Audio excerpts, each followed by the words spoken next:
Hi guys, Aaron Bastani from Novara Media interviewed Brett Christophers, a geographer, author, and someone who once worked in management consultancy, about a range of issues and how they're impacting capitalism.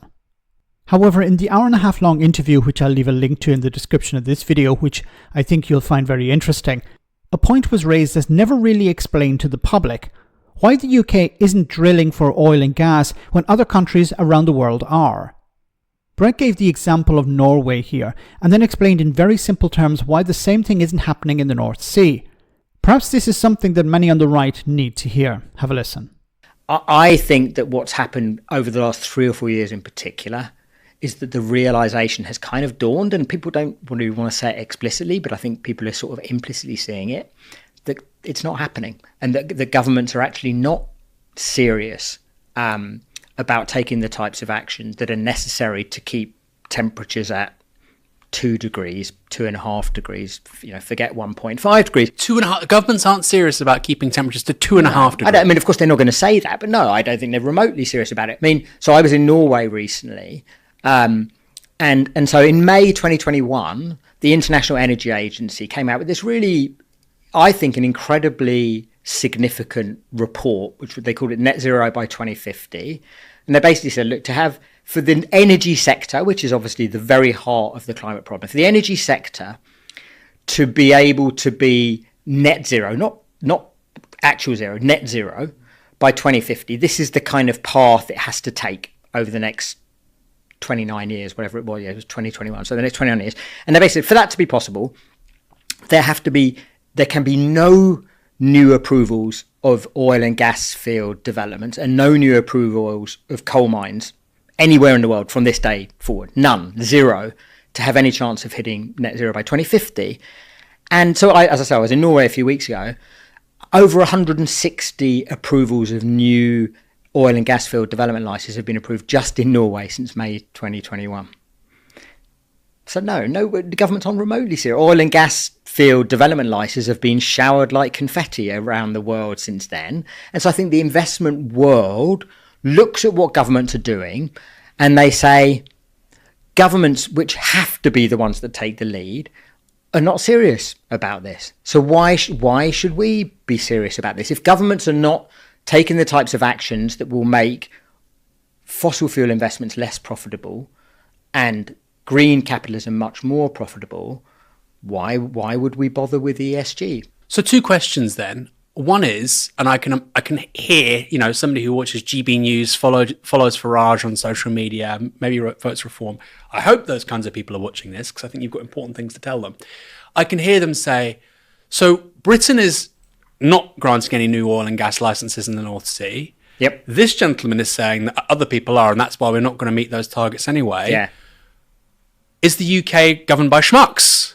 Right, that makes no sense. No, it's a good question. What's your view there? Yeah, I think there's a very simple answer to that, which is that, well, first of all, there are certain new oil and gas fields where it remains a little bit unclear in the UK whether they're going to be developed or not. They're subject to legal objections at the moment that are still in the courts.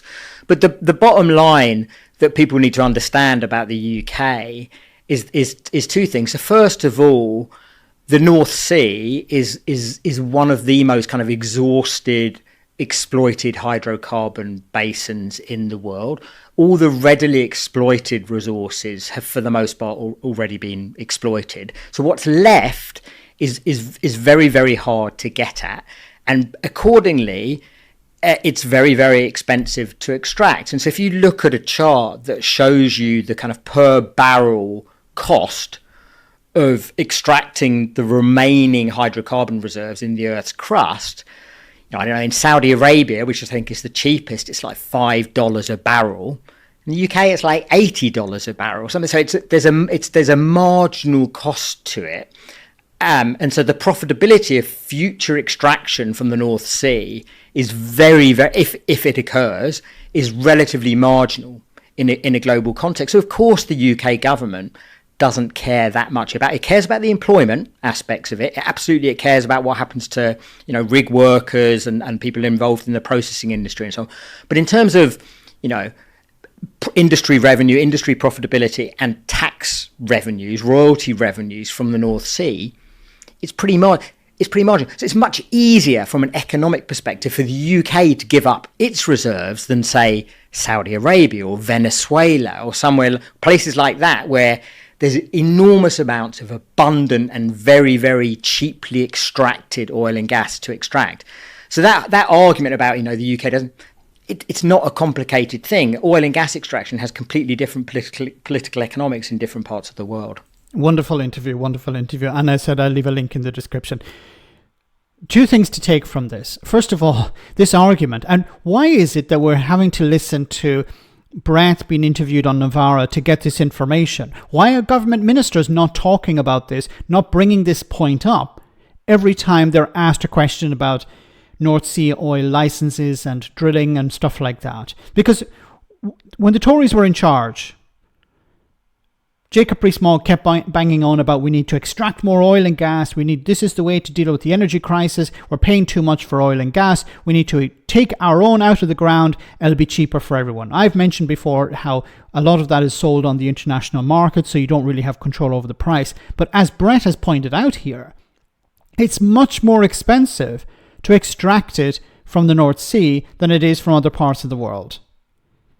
So it makes economic sense not to extract it from the North Sea. And that cost is actually just going to go up year by year because whatever's left is going to be more difficult to extract.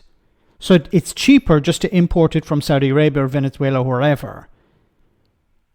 Now, the other point, which is extremely disappointing, is that governments have abandoned the idea of trying to deal with climate change, it seems, or making sure that investments are flowing into green energy. They've taken a hands-off approach, as was pointed out in this interview. We need to deal with climate change. We need governments to deal with climate. We can't allow the market to decide. We can't just say, let's hope that technology companies will come up with a fix. No, we need governments to be involved here. They need to push legislation. They need to invest. In another part of the interview, they were talking about how few charging stations for electric cars there are in the UK. The government need to be proactive. They can't just hope that the market will fix these problems. The market doesn't care. So on the issue of extracting oil and gas from the North Sea, I hope this issue has been put to bed here. I've been informed from this because I thought it was just about selling energy on the international market. But it's more about, it's way more expensive to extract oil and gas from the North Sea than it is other parts. And this message needs to be driven home to the likes of people on GB News or who watch GB News or people on the right whose automatic response to, well, look at China or look at Venezuela or look at America or no, if the UK wants to deal with its own problems, it has to move away from fossil fuels. As was pointed out, it's just too expensive to continue to extract them from the ground. It makes more sense to diverge.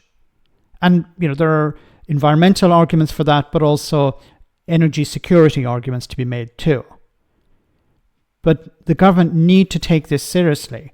And unfortunately, I think many governments around the world have just abandoned any real sensible approach to climate change and to dealing with the environment. Let me know in the comment section, guys, what you think. As always, your comments are greatly appreciated. Thanks a lot.